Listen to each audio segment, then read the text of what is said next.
Okay, today I am going to speak on the management of epilepsy and the implications of this management.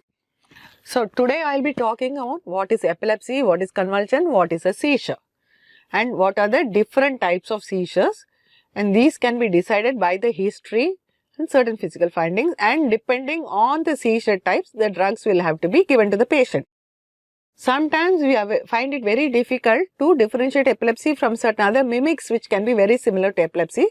These have to be identified, then we do not give long-term anti-epileptic drugs. It is essential to investigate these patients to rule out structural causes or other recurrent causes which can produce seizures. It is of prime importance to start the drug, how to change the drug or how to alter the drug, and how to stop treatment. All this will have to be discussed with the patient in the beginning because this is a long-term treatment. And last but not the least, the sudden unexpected death in epilepsy or the SUDEP will have to be gently discussed with the patient as well as with their attender, because most of the epilepsy associations or organizations all over the world do want us to talk about this to the family so that the compliance will be better. Having said that, let us see what is epilepsy and whether this has been present earlier. It's not a new disease. This has been documented even in ancient India, and it was known as apasmara, where apa means loss of and smara is meaning recollection or consciousness. So apasmara means loss of consciousness. Apasmara purva rupa is an aura, that is something which tells us you are going to have an attack. So, and what was this description of apasmara? It was like falling down, shaking of hands and legs and body, rolling up of the eyes, grinding of the teeth and foaming at the mouth. Very similar to the description of a generalized tonic-clonic seizures which we study today. And they have described 4 major types of epilepsy, and that was based on the doshas or the humors in those days in Ayurveda. It's considered to be a dangerous disease which was very chronic and difficult to treat. And they found that they may result in injury, so they have to avoid some places which can produce injuries in these persons. And that is what was being written in our ancient Indian literature. Presently, we find that about 5 to 10 million persons with epilepsy are there in India, and out of this, almost more than half of them live in the rural areas with very poor access to treatment.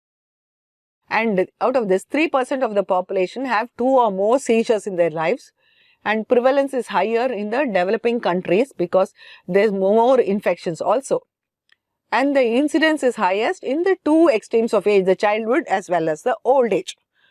So different factors will come into play when you are going to treat epilepsy, different age groups and different seizure types.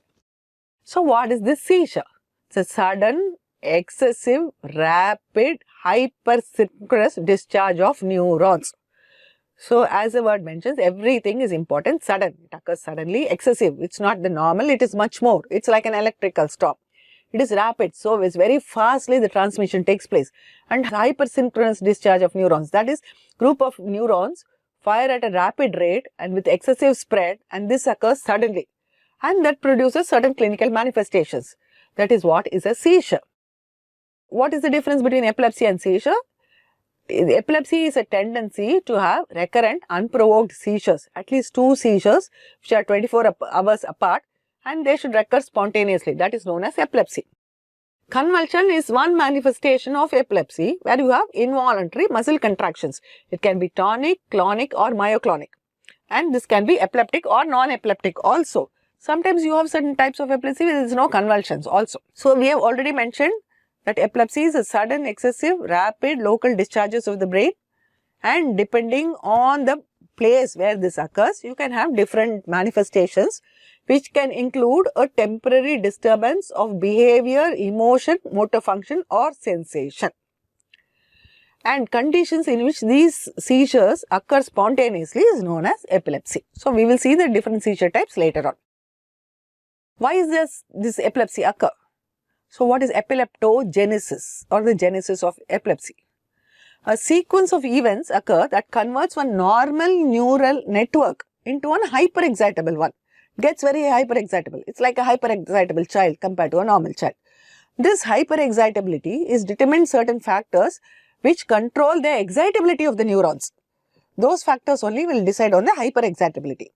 And in addition to the hyperexcitability, you find there's hypersynchrony. Many neurons fire at the same time at excessive discharges. This is very, very important in epilepsy.